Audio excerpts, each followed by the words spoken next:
मित्रांनो नमस्कार. आज आपण एका अशा महान स्वातंत्र्य योद्धा होऊन गेलेले मराठवाडा मुक्तीसंग्राम व हैदराबाद मुक्तीसंग्राम या व्यापक चळवळीचे घटक असणारे जीवनमरणाच्या लढ्यातील योगदान निस्वार्थ भावनेने व देशप्रेमाने प्रभावित होऊन अन्यायाच्या प्रतिकारार्थ दिलेले योगदान होते. अशा व्यक्तीच्या योगदानाची इतिहासात नोंद होत नाही हे दुर्दैव आहे. असा महान क्रांतीवीर योद्धा दत्तोबा ईश्वर भोसले हे मूळचे तालुका औसा, जिल्हा लातूर, मातोळ या खेडेगावचे. या पुस्तकाचे संपादक प्राचार्य अर्जुन जाधव व श्री विजय चव्हाण अशा महान योद्ध्याचे सेलू हप्त्याची लूट हा घडलेला प्रसंग या व्हिडिओच्या माध्यमातून आज आपण पाहणार आहोत. हैदराबाद संस्थानावर आसिफजाह घराण्याचे शेकडो वर्ष साम्राज्य होते. हैदराबाद या संस्थानाच्या राजधानीच्या शहरावरून या संस्थानाला हैदराबाद राज्य हे नाव पडले. या संस्थानात आंध्र प्रदेशामधील तेलंगण भागातील 8 जिल्हे, कर्नाटकातील बिदर, गुलबर्गा, रायचूर या 3 जिल्ह्यांचा व संपूर्ण मराठवाडा यांचा समावेश होता. या राज्याचे प्रमुख निजाम हे होते. त्यांच्या राज्याच्या कारभाराची सूत्रे शेवटच्या काळात कासिम रिझवी या वकिलाकडे होती. रिझवीने राज्यात जी फौज केली तेच रजाकार. निजामाच्या पोलिसांनी रजाकारांनी येथील रयतेवर अन्याय अत्याचाराची परिसीमा गाठली होती. पैसा, धान्य, इस्टेट, प्रतिष्ठा या कोणत्याच गोष्टीला संरक्षण नव्हते. आले रजाकाराच्या मनी तेथे कोणाचे चालेना अशी स्थिती पूर्ण होती. संपूर्ण समाज प्रचंड दहशतीखाली वावरत होता. स्वातंत्र्याच्या मूलभूत हक्कापासून वंचित होता. राजकीय, सामाजिक, धार्मिक, शैक्षणिक असे कोणतेच स्वातंत्र्य जनतेस नव्हते. सरकारच्या परवानगीशिवाय काहीही करता येत नव्हते. स्वातंत्र्य हा मानवी जीवनाचा मूलभूत हक्क हिरावून गेला होता. निमूटपणे सोसत जगणे एवढेच हाती होते. पण अन्यायाला अंत असतोच. रात्रीच्या अंधारालाही शेवट असतो. रजाकारांचे अत्याचार जसजसे वाढत चालले तसतसे जनतेत असंतोषाच्या अन्यायाविरुद्धचे स्फुल्लिंग पेटू लागले. हैदराबाद संस्थानात गांधीजींनी इंग्रजाविरुद्ध केलेले स्वातंत्र्य लढ्याचे वादळ धडकले होते. सर्वस्वाचा त्याग करून आपले संपूर्ण जीवन देश सेवेसाठी वाहिलेल्या स्वामी रामानंद तीर्थ यांच्या नेतृत्वाखाली हैदराबाद मुक्तीसंग्रामाचा लढा तीव्र झाला होता. या लढ्याचे लोण गावागावात पोहोचले. गावागावातून तरुण निजामाविरुद्ध घरदाराचा, वैयक्तिक सुखाचा त्याग करून लढण्यास सिद्ध झाले. एकच तारा समोर अनेक पायतळी अंगार घेऊन क्रांतीचा जय जयकार सर्वत्र घुमू लागला. मातोळा, भातागळी, माकणी, आशिव आदी तेरणेच्या परिसरातील गावातूनही निजामाविरुद्ध अंगार खदखदू लागला. तो तरुणांच्या कृतीतून निजामावर बरसू लागला. यात या परिसरात क्रांतीवीर दत्तोबा भोसले व श्रीपतराव चव्हाण हे आघाडीवर होते. दत्तोबा भोसले यांचे शिक्षण संस्थानात झाले असल्यामुळे त्यांचे व्यक्तिमत्व सर्वांगीण बनले होते. कुस्ती, घोडेस्वारी, तलवारबाजी यामध्ये ते प्रवीण होते. व्यायामामुळे त्यांचे शरीर पिळदार बनले होते. सोबत चपळताही होती.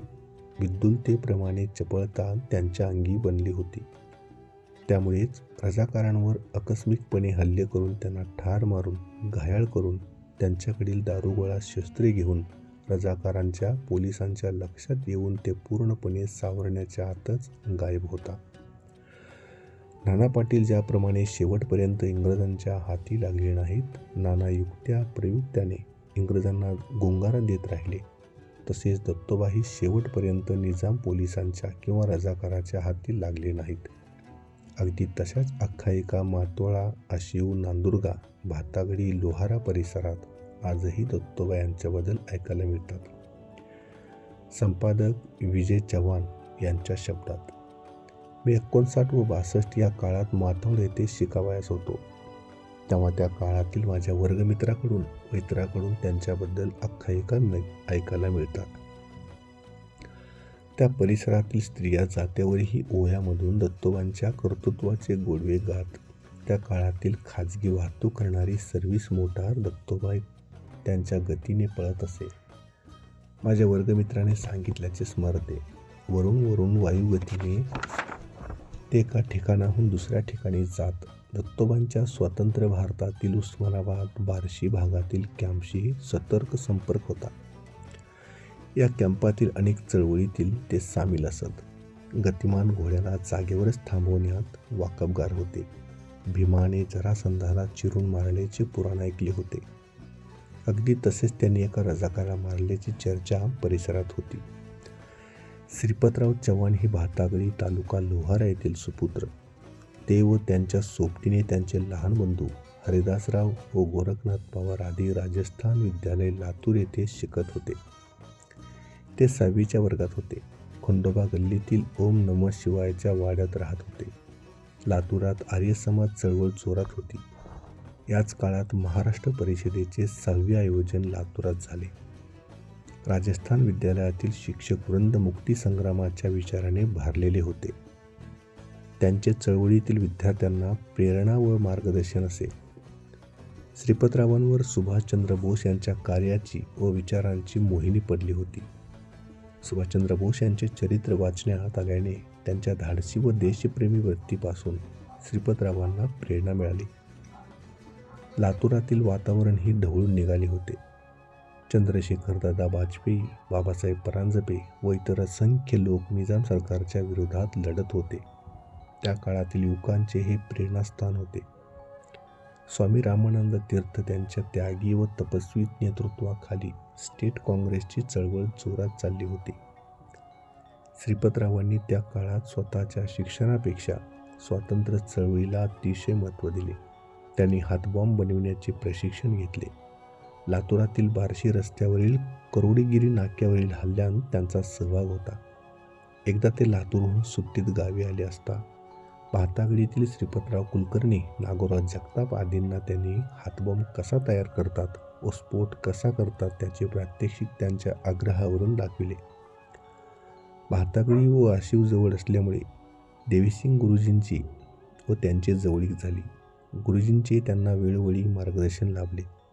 हिप्परग्याची राष्ट्रीय शाळा भातागळीपासून अगदी जवळ असल्याने तेथील रोमरोमात राष्ट्रप्रेमानं भरलेल्या सुगंधाचा वारा भरला होता.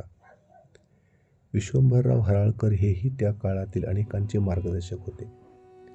श्रीपतरावांनी लातूरला असताना तेथील चळवळीतील पोस्टर लावणे, पत्रके वाटणे, प्रभात फेरी काढणे यात सहभाग नोंदविला. पण यापेक्षा त्यांचा क्रांतिकारी कृतीवर जास्त भर असल्यामुळे त्यांनी हातबॉम्बच्या घेतलेल्या प्रशिक्षणाचा उपयोग वेगवेगळ्या करोडगिरी नाक्यावर, पोलीस ठाण्यावर हल्ला करण्यात केला. तलवारबाजी, दांडपट्टा चालविण्यात ते पटाईत होते. श्रीपतरावांचे रात्र रात्र बाहेर राहणे, मध्येच कुठेतरी गायब होणे ही सगळी माहिती हरिदासरावांनी थोरले बंधू शंकररावांना सांगितली. शंकरराव लातूरला आले. त्यानं श्रीपतराव बार्शी भागातील कॅम्पमध्ये असल्याचे कळले. शंकरराव तिथे गेले व श्रीपतरावांना भातागळीस येऊन आले. श्रीपतराव भातागळीस आले, पण त्यांचे मुक्तीसंग्रामाचे कार्य चालूच होते. गावाजवळून वाहणाऱ्या तेरणा नदीच्या वळवंटात त्यांनी महादेव बापू, साहेबराव आप्पा, राम मास्तर आदींनी मित्रमंडळीच्या सहकाऱ्यांच्या बैठका घेणे सुरू केले. आजूबाजूच्या गावी जाऊन जनजागृती करणे ही कामे त्यांनी चालूच ठेवली. आजूबाजूच्या गावात जाऊन बैठका घेणे, प्रभात फेरी काढणे आदी कामे केली. श्रीपतराव व मातोळ्याचे माणिक नाना भोसले यांचे एकमेकाचे शेत अगदी जवळ होते. मध्ये फक्त तेरणेचे पात्र होते. त्यामुळे श्रीपतरावांची व माणिक नानाची बैठक वारंवार होत असे. श्रीपतरावांना गावातून अनेक सहकाऱ्यांची जोड मिळाली. त्यात शंकरराव जगताप, महादेव बापू, वसंतराव देशमुख, साहेबाप्पा जगताप, दामोदर जगताप, राम मास्तर, लक्ष्मण गायकवाड आणि या सर्वांच्या पाठीशी गावातील प्रमुख कर्ते असणारे रावसाहेब अण्णा उर्फ नरसिंगराव पाटील, नागोराव आनंदराव पाटील आणि अप्पाराव पाटील हे होते. यांचे पाठबळ या तरुणांच्या पाठीशी असल्यामुळे हे तरुण निर्धास्त होते. श्रीपतराव, महादेव बापू जगताप, वसंतराव देशमुख यांच्या एकत्रित बैठका वारंवार होत असे. या सर्वांच्या लक्षात एक गोष्ट आली की आपल्या कार्याला शस्त्रांची आवश्यकता आहे, त्यासाठी पैशाची आवश्यकता आहे. तेव्हा आपण त्यासाठीही मार्ग शोधला पाहिजे.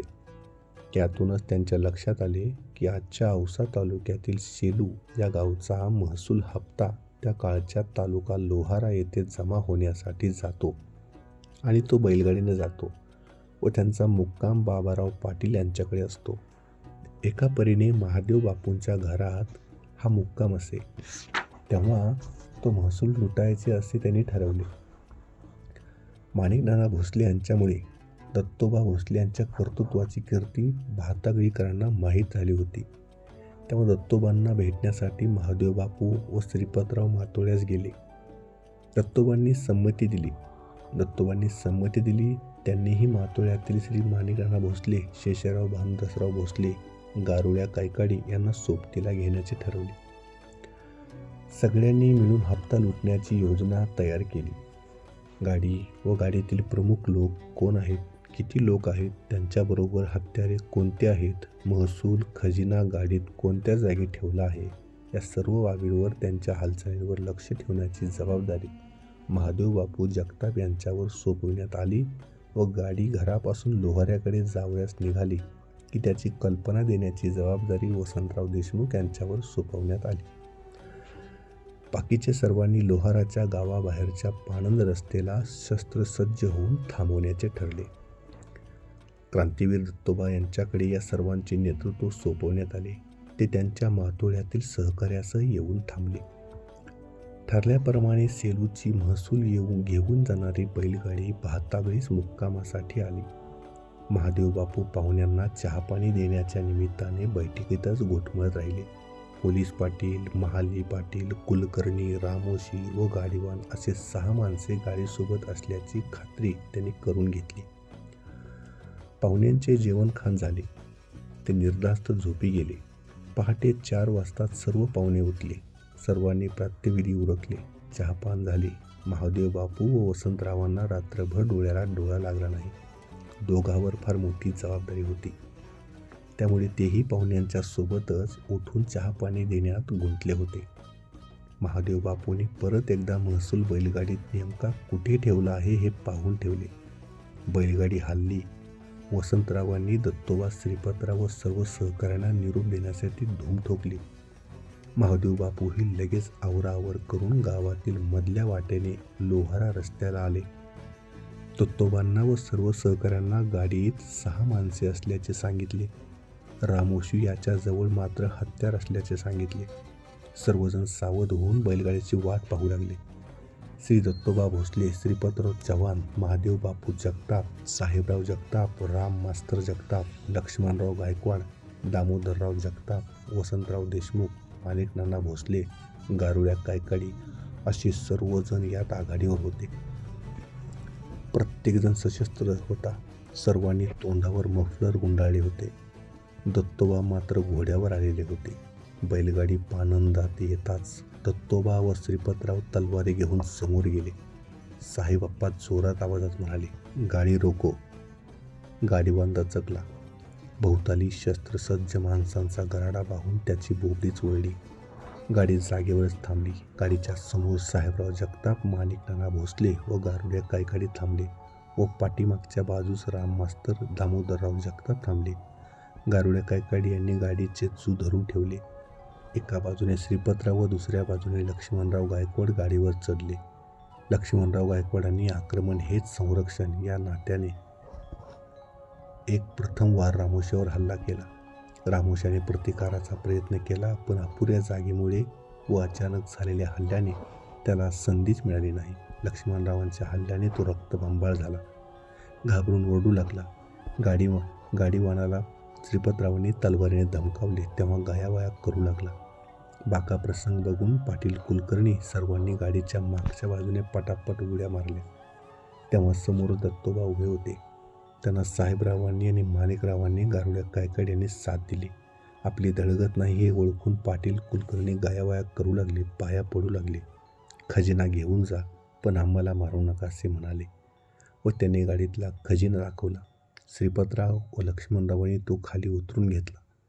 गाडीवान व सर्वांना त्यांनी सुखरूप जाऊ दिले. सर्व स्वातंत्र्य सैन्यांनी भारत माता की जय, महात्मा गांधी की जय, स्टेट काँग्रेस जिंदाबाद अशा घोषणा दिल्या. सर्वांनी एकत्रित बसून विचार विनिमय केला पूर्वी ठरल्याप्रमाणे खजिन्याची रक्कम मोजून कॅम्पवर जमा करण्यासाठी दत्तोबा भोसले यांच्या स्वाधीन झाले. नंतर स्वतंत्र भारतातील कॅम्पवर रवाना झाले. दत्तोबांनी खजिन्याची रक्कम कॅम्पवर जमा केली. श्रीपतराव व भातागळीचे इतर स्वातंत्र्य सैनिक श्री दामोदर जगताप, साहेबराव जगताप, वसंतराव देशमुख, महादेव बापू जगताप, श्रीराम मास्तर जगताप, लक्ष्मणराव गायकवाड हे सर्व गावातच थांबले. दिवस उजाडताच श्रीपतरावांच्या घरी आले. तलवार लपवून ठेवली व घरात जणू आत्ताच शेताहून आलो आहोत असे वावरू लागले. गावात सर्वत्र खळबळ माजली. पोरांनी हप्ता लुटला. लोहारा तालुक्याचे ठिकाण भातागळीपासून अवघ्या 5 ते 6 किलोमीटरावर. त्यामुळे तालुक्यात बातमी लगोलग पोहोचली. तात्काळ निजामाचे पोलीस ठाणे अंमलदार, गिरदावर आदी मंडळी भातागळीत दाखल झाले. त्यांनी जिल्ह्याच्या खबर दिली. जिल्ह्यातून प्रमुख पोलीस अधिकारी कोणी गाडीतून, काही पोलीस घोड्यावरून शस्त्रासह भातागळीत दाखल झाले. आजूबाजूचे लोक म्हणू लागले, आता भातागळीत मातीचा खडाही राहायचा नाही. निजाम सरकारचे पोलीस भातागळीत बेचिराग करतील. अगोदरच रजाकारांची जबरदस्त दहशत होती. त्यात हप्ता लुटण्याची घटना म्हणजे आगीत तेल ओतण्याचा प्रकार झाला. गावातील पोलीस पाटील, महाली पाटील व गावातील प्रमुख कर्ते मंडळी यांना चावडीवर बोलावून घेण्यात आले. गावातील घरावर घुसून मारहाण करणे सुरू झाले. गावात रजाकारांची उच्छाद मांडला. गाव भयभीत झाले. श्रीपतराव व इतर स्वातंत्र्य सैनिकांनी गाव केव्हाच सोडले होते. श्रीपतरावांना त्यांना मातोश्रीने विचारले, तू या घटनेत सामील तर होतास का? खरे सांग. श्रीपतरावांनी कबूल केले. मातोश्री जिजाबाईंनी व बंधू शंकररावांनी श्रीपतरावांना तात्काळ गाव सोडण्याचा सल्ला दिला. त्याप्रमाणे श्रीपतरावांनी रात्रीच्या अंधारात गाव सोडले. चालत चालत आत्याच्या गावी औसा तालुक्यातील नागरसोगा येथे आले. रात्रीच्या अंधारात आत्याच्या दारावर थाप दिली. आत्याने दार उघडून पाहिले आणि श्रीपती दारात उभा होता. त्याने घरात घेतले, जेवू खाऊ घातले. आत्याचा निरोप घेऊन श्रीपतराव तिथून चालतच लातूर स्टेशनला आले. अंगावर वडिलांचा फेटा, मोठा शर्ट घातलेला, त्यामुळे त्या या वेशात कुणाला ओळखू येत नव्हते. सेलूची हप्ता लुटल्याची बातमी पेपरात प्रसिद्ध झाली. पोलीस आरोपींचा शोध घेत होते. आरोपी श्रीपतराव पोलीस समोर असतानाच रेल्वेत चढले, पण पोलीस त्यांना ओळखू शकले नाहीत. पोलिसांनी श्रीपतरावांना विचारले, कुठे आणि का निघालात? श्रीपतरावांनी उत्तर दिले, मी बांगड्यांचा व्यापार करतो. बार्शीला बांगडी खरेदीसाठी निघालो आहे. जणू पोलिसांच्या हातात बांगड्या भरवून श्रीपतराव बार्शीकडे रवाना झाले. महादेव बापू सोलापूरला मेहुण्याकडे रवाना झाले. वसंतराव देशमुख साहेब आप्पा अक्कलकोट तालुक्यातील दहितने येथे बहिणीकडे राहावयास गेले. स्वातंत्र्यवीर आपापल्या सोयीप्रमाणे भारतीय हद्दीतील पाहुण्या रावळ्याकडे रवाना झाले. पोलिसांना हप्ता लुटल्या भागात भातागळीतील तरुणांची नावे माहीत झाली होती. त्यांनी त्या तरुणांच्या कुटुंबकर्त्यांना चावडीवर बोलावले. शंकररावांनाही बोलावले. शंकररावांना त्यांच्या मातोश्री जिजाबाई व आप्पाराव पाटील यांनी सांगितले की पोलिसांना श्रीपती यात होता हे कबूल कर. त्याप्रमाणे शंकररावांनी पोलिसांना आपला बंधू या हप्ता लुटीत असल्याचे कबूल केले. पोलिसांनी विचारले, मग तो कुठे आहे? शंकरराव म्हणाले, मला कल्पना नाही. मग तू भावाला आमच्या हवाले करू देणार का? शंकररावांनी 8 दिवसात शोध घेऊन हवाले करतो असे कबुली दिली. त्यांच्या म्हणण्याला पोलीस पाटील व महाली पाटील यांच्याकडून पोलिसांनी हमी घेतली. शंकरराव घरी आले. पत्नी पार्वतीबाई, बहीण केशर यांना मागणीत आईच्या मामाकडे श्री सोपानराव साठे यांच्याकडे पाठवले. आई जिजाबाई घरीच राहिल्या. सोबतीला शेतगडी माधवराव समदळे होते. भातागळीतील शंकरराव, आप्पाराव पाटील आदीसह अनेकांनी रातोरात भातागळी सोडले. पंढरपूरला आले. अनाजी गहिनीनाथ बडवे यांच्या वाड्यात राहू लागले. सर्वजण हाताने स्वयंपाक करून खाऊ लागले.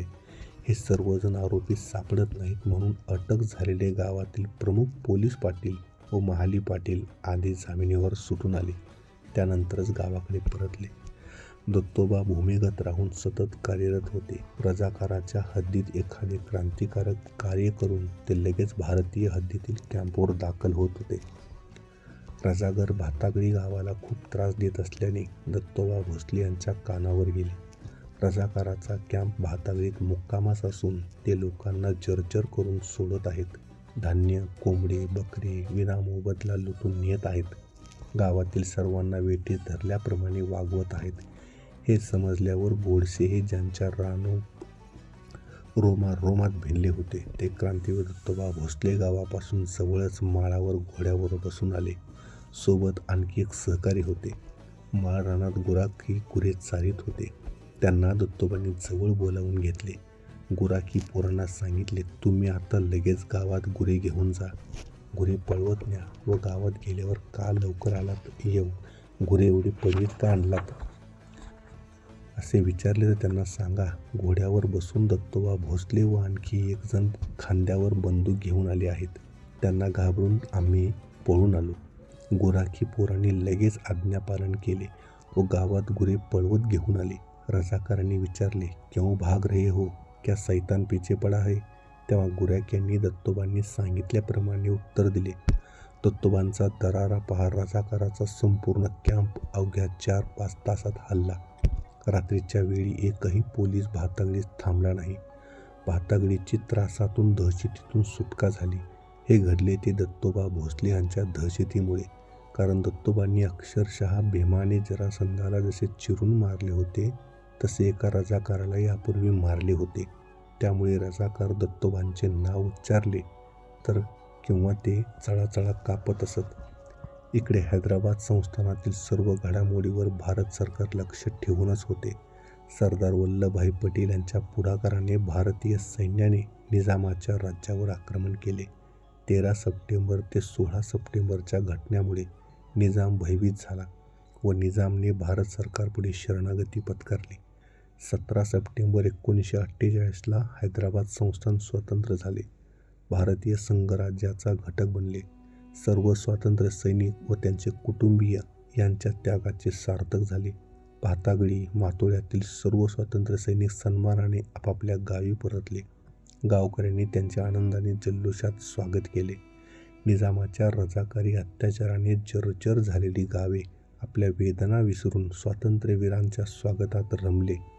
शेकडो वर्षांच्या गुलामीनंतर मुक्ततेचा श्वास अनुभवू लागले. सर्वत्र आनंद झाला. हैदराबाद मुक्तीसंग्राम यशस्वी झाला. धन्यवाद.